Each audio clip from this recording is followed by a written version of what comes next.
Boa tarde, meu nome é Ana Júlia e eu vou falar sobre a introdução à Contra-Reforma. A Contra-Reforma, como o próprio nome diz, foi uma ação contrária da reforma.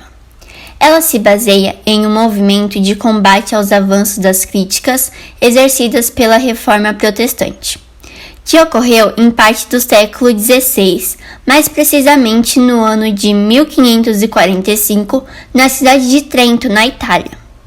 A Contra-Reforma estabeleceu um conjunto de medidas que atuaram contra outras denominações religiosas e promoveram também os meios de expansão da fé católica. Houve um esforço teológico, político e militar da Igreja Romana para se reorganizar e confrontar o protestantismo que se espalharia por toda a Europa. A Contra-Reforma ocorreu num momento de intensas mudanças sociais e políticas para a época. O mundo feudal desaparecia pouco a pouco, novas terras foram descobertas na América e a burguesia ascendia como nova camada social. Boa tarde, meu nome é Ingrid e agora eu vou falar um pouco sobre Martinho Lutero. Martinho Lutero nasceu na Alemanha no ano de 1483 e foi um monge católico alemão pertencente à ordem dos agostinianos. A partir de 1515, Lutero começou a contestar sistematicamente algumas das principais concepções da Igreja Católica. Tais contestações chegaram ao ápice no ano de 1517, quando o monge afixou 95 teses nas paredes da igreja do castelo de Wittenberg. O conteúdo dessas teses dizia respeito ao tema das indulgências. A cobrança de indulgências foi o principal motivo para que Lutero afixasse as teses, criticando que, de acordo com ele, eram práticas avarentas e pagãs dentro da Igreja Católica. Esse gesto de Lutero, que deu início à Reforma Protestante, mudou a história religiosa e política da Europa. No início do século XVI, a Igreja Católica estava empenhada em arrecadar fundos para a construção da Basílica de São Pedro, no Vaticano. Como o projeto era enorme, os recursos financeiros também eram altos. Para atrair o maior número de participação dos fiéis e maior arrecadação financeira, muitos bispos começaram a cobrar por serviços da igreja que, até então, eram oferecidos gratuitamente aos fiéis. As indulgências, isto é, a remissão dos pecados, começou a ser cobrada. Não bastava simplesmente o fiel fazer sacrifícios e ter uma vida penitente, era preciso pagar pelo perdão dos pecados. Isso chamou a atenção de Lutero ao perceber a vida de luxo e bonança que o alto clero vivia enquanto a maioria da população estava na miséria. A alma penitente, a confissão dos pecados e a busca pela santidade não valiam mais do que algumas moedas depositadas nos cofres da igreja. As teses chamavam para uma disputa eclesiástica sobre elas. Rapidamente, elas se espalharam pela Alemanha e ganharam adeptos. Lutero não questionava abertamente a autoridade do Papa para conceder as indulgências, mas, a partir do momento em que as teses foram divulgadas, seu propósito inicial foi interpretado de acordo com o interesse de quem as divulgava.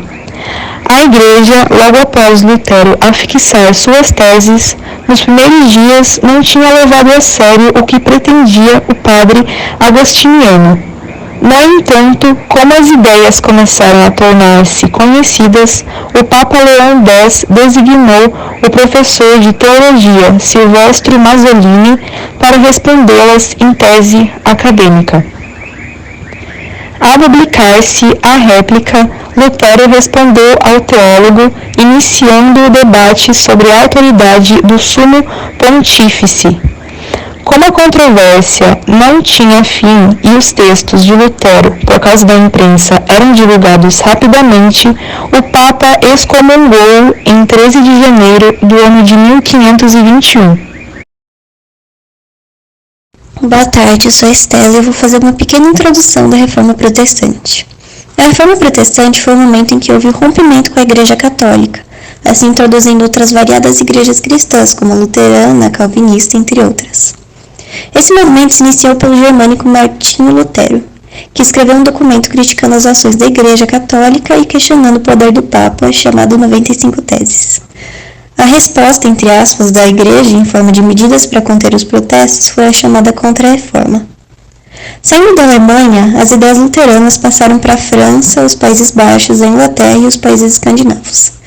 Um exemplo na França foi Jean Calvin, que foi um grande defensor das teses luteranas e do humanismo. Foi muito perseguido pela Igreja e até pelo governo da França, o que fez se refugiar na Suíça, tendo suas ideias bem acolhidas em Genebra. Outro exemplo foi o rei Henrique VIII da Inglaterra, que cortou os laços com a Igreja Católica assim que teve seu pedido de divórcio negado pelo Papa. Ele necessitava do divórcio, pois sua esposa, Catarina de Aragão, não havia conseguido lhe proporcionar um filho homem para assumir seu trono. Ele acabou conseguindo o divórcio por um tribunal nacional, mas um ano depois foi excomungado pelo Papa, o mesmo que recusara seu divórcio. Oi, boa tarde, eu sou o Kaique e no trabalho de hoje eu vou falar o que foi o Concílio de Trento. Bom, o Concílio de Trento foi realizado entre 1545 e 1563 e o principal objetivo foi reafirmar os dogmas da fé católica frente à disseminação do protestantismo. A partir de 1517, com a publicação das 95 Teses de Martinho Lutero contra o clero católico, a reforma protestante teve uma proporção enorme e se tornou um evento histórico.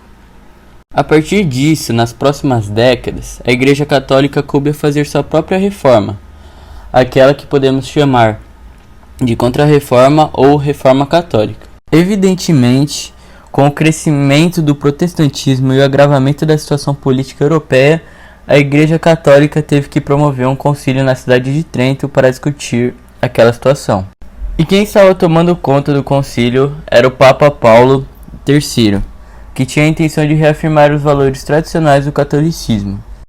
E outro ponto que eu não poderia deixar de falar, muito importante, é que o Concílio de Trento foi a reafirmação de que os sacerdotes, os santos e a Virgem Maria possuíam um papel fundamental na mediação entre os fiéis e a divindade trinitária.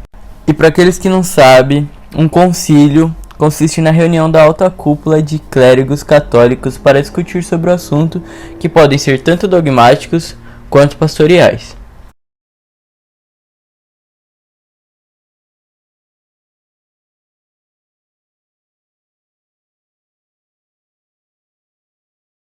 Boa tarde, eu sou a Júlia e eu vou falar um pouco sobre o que os grupos sociais achavam da Contra-Reforma. A reforma, ela ganhou força economicamente, politicamente, pois a igreja incomodou a nobreza. Os senhores feudais, eles tinham que pagar tributos que eram controlados pelo Papa. Ou seja, todos esses atributos se concentravam somente nas mãos do Papa. A maior parte, vamos dizer assim. A maioria das classes sociais, elas apoiavam a Contra-Reforma. A classe burguesa, ela apoiava por conta que ela defendia as ideias de prosperidade e acúmulo de capital.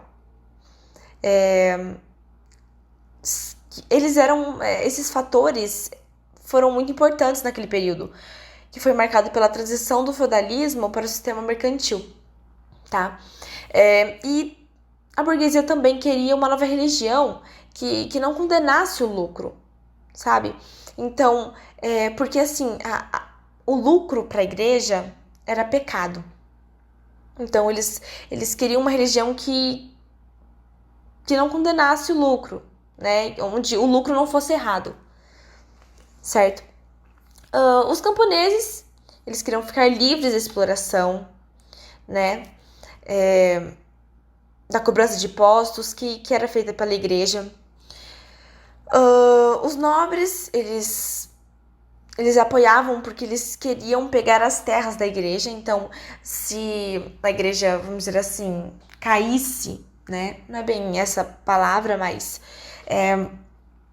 se eles apoiavam porque o interesse deles era pegar as terras da igreja. Esse era o objetivo dos nobres. E por fim, a gente tinha também o apoio de alguns reis que não gostavam da interferência que alguns membros da igreja tinham em seu governo. Porque alguns membros da igreja tinham uma certa influência, né? Influenciavam no governo desses reis. Então, esses reis também apoiavam a Contra-Reforma.